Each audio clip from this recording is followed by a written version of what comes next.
বিদ্যুৎ বিলের demand charge আর metre ভাড়া নিয়ে অনেক গ্রাহকের মনেই কনফিউশন থাকে।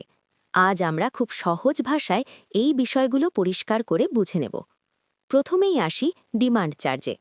আপনি যখন নতুন বিদ্যুৎ সংযোগের জন্য আবেদন করেন, তখন আবেদন ফর্মে উল্লেখ করতে হয় আপনি সর্বোচ্চ কত কিলোওয়াট বিদ্যুৎ ব্যবহার করবেন।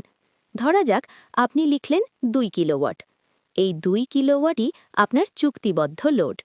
এই চুক্তিবদ্ধ লোডের ওপর যে নির্দিষ্ট চার্জ নেওয়া হয় সেটাকেই বলা হয় ডিমান্ড চার্জ। এখন প্রশ্ন আসতে পারে, ডিমান্ড চার্জ কেন দিতে হয়? কারণ আপনার চুক্তিবদ্ধ লোড অনুযায়ী বিদ্যুৎ সরবরাহ নিশ্চিত করতে বিদ্যুৎ বিতরণ সংস্থাকে আগেই অনেক অবকাঠামো প্রস্তুত রাখতে হয়, যেমন ট্রান্সফরমার, বিদ্যুৎ খুঁটি, বৈদ্যুতিক তার এবং অন্যান্য যন্ত্রপাতি। এই অবকাঠামোগুলোর খরচ কিন্তু সরকার বহন করে এবং গ্রাহককে একেবারেই বিনামূল্যে সংযোগ সুবিধা দেয়। একটি সার্ভিস পোল লাইনের খরচ প্রায় ২৭,০০০ টাকা, সিঙ্গেল ফেজ এইচটি লাইনের খরচ প্রায় ৪৮,০০০ টাকা, আর 3 ফেজ এইচটি লাইনের খরচ প্রায় ৬৩,০০০ টাকা। এই বড় অঙ্কের টাকা একবারে গ্রাহকের কাছ থেকে না নিয়ে ধীরে ধীরে ডিমান্ড চার্জের মাধ্যমে আদায় করা হয়। এতে করে সবার জন্য বিদ্যুৎ সংযোগ নেওয়া সহজ হয়। এখন আসি আরেকটি গুরুত্বপূর্ণ প্রশ্নে। ডিমান্ড চার্জ কি নির্ধারণ করে? এটা কোনো ব্যক্তি বা অফিসের ইচ্ছা মতো নির্ধারণ করা হয় না। ডিমান্ড চার্জ নির্ধারণ করে সরকারি সংস্থা বাংলাদেশ এনার্জি রেগুলেটরি কমিশন, সংক্ষেপে বিইআরসি। বিইআরসি অনুযায়ী আবাসিক ও কৃষি গ্রাহকদের জন্য প্রতি কিলোওয়াট ডিমান্ড চার্জ ৪২ টাকা, আর বাণিজ্যিক গ্রাহকদের জন্য প্রতি কিলোওয়াট ৯০ টাকা। এই টাকা সরাসরি সরকারি রাজস্ব খাতে জমা হয়, কোনো ব্যক্তি বা অফিসের ব্যক্তিগত আয় নয়।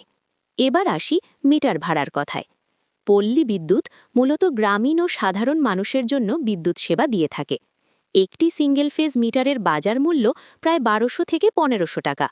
অনেক গ্রাহকের পক্ষে একবারে এই টাকা দেওয়া কষ্টকর, তাই পল্লী বিদ্যুৎ মাসে মাত্র ১০ টাকা করে মিটার ভাড়া নেয়। হিসাব করলে দেখা যায় ১০ বছর ধরে মাসে ১০ টাকা দিলে মোট হয় ১২০০ টাকা, অর্থাৎ ধীরে ধীরে মিটারের দাম পরিশোধ হয়ে যায়। এখন প্রশ্ন, মিটার নষ্ট হলে কি হবে? মিটার যদি ১০ দিন, ১ মাস বা যে কোনো সময় নষ্ট হয়, গ্রাহককে কোনো টাকা ছাড়াই নতুন মিটার দেওয়া হয়। এই কারণেই ১০ বছর পার হলেও মিটার ভাড়া চলতে থাকে, কারণ পুরো ঝুঁকিটাই পল্লী বিদ্যুতের উপর থাকে। তবে কেউ যদি নিজ খরচে মিটার কিনে নেন, তাহলে আর মিটার ভাড়া দিতে হয় না, কিন্তু সেক্ষেত্রে মিটার নষ্ট হলে নতুন মিটার নিজ খরচে কিনতে হবে। সবশেষে আসি বিদ্যুতের দামের বিষয়। পল্লী বিদ্যুৎ বোর্ড বিদ্যুৎ ক্রয় করে প্রতি ইউনিট প্রায় ৬.২৩ টাকা দরে, কিন্তু গ্রামীণ আবাসিক গ্রাহকদের জন্য ০ থেকে ৫০ ইউনিটে দাম মাত্র ৪.৬৩ টাকা, আর ০ থেকে ৭৫ ইউনিটে ৫.২৬ টাকা। বর্তমানে পল্লী বিদ্যুতের আওতায় প্রায় ৩,২৫,০০,০০০ গ্রাহক রয়েছে। এর মধ্যে প্রায় ২.৫ কোটি গ্রাহক ৭৫ ইউনিটের নিচে বিদ্যুৎ ব্যবহার করেন। এই বিশাল সংখ্যক গ্রাহককে ভর্তুকি দিয়ে কম দামে বিদ্যুৎ সরবরাহ করা হয় শুধুমাত্র গ্রাহকদের সুবিধার জন্য। সুতরাং ডিমান্ড চার্জ আর মিটার ভাড়া কোনো অন্যায় চার্জ নয়।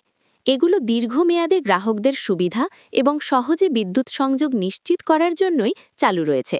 সঠিক তথ্য জানুন, অন্যদের জানিয়ে দিন, আর বিভ্রান্তি দূর করুন। জনস্বার্থে পোস্টটি শেয়ার করে সবাইকে জানান এবং দেখার সুযোগ করে দিন। ভিডিওটি ভালো লাগলে অবশ্যই পেজটি ফলো দিয়ে রাখবেন বিদ্যুৎ সংক্রান্ত সকল ভিডিও পরবর্তীতে আপডেট পাওয়ার জন্য। ধন্যবাদ।